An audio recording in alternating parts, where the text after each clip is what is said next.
মানুষের জীবনের শেষ বেলায় এসে যে বিষয়গুলো মনে পড়ে এবং মনে হয়, এক হাত জমির জন্য প্রতিবেশীর সাথে ঝগড়া করাটা আমার ভুল ছিল।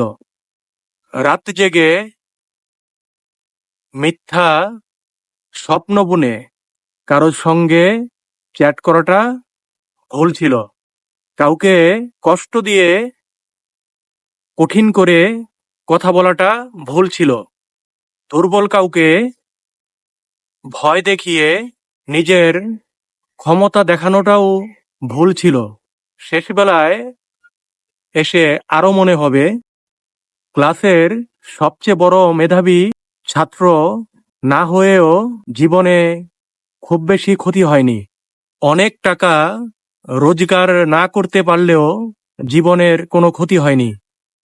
জীবনের শেষ সময়ে এসে কষ্ট ছাড়া একটা স্বাভাবিক সহজ মৃত্যুই হবে শেষ চাওয়া। জীবনের শেষ বেলায় আরো মনে হবে, মানুষের দোয়াটাই ছিল সবচেয়ে মূল্যবান সম্পদ, যেটা আমি অর্জন করতে পারিনি।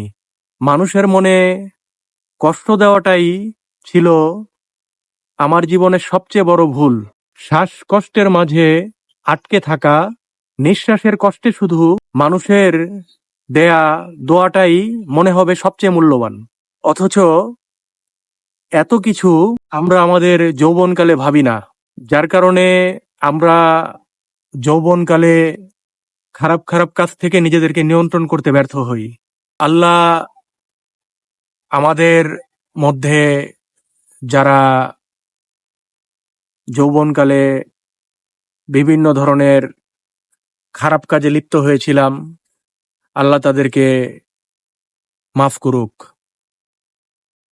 এবং আমাদের শেষ বয়সটা যেন আমল দিয়ে কাটিয়ে দিতে পারি এবং মৃত্যুর সময় যেন একটা ভালো মৃত্যু উপহার পাই আল্লাহর কাছ থেকে, এবং আমাদের কবরের জীবন যেন শান্তিতে পরিপূর্ণ হয়।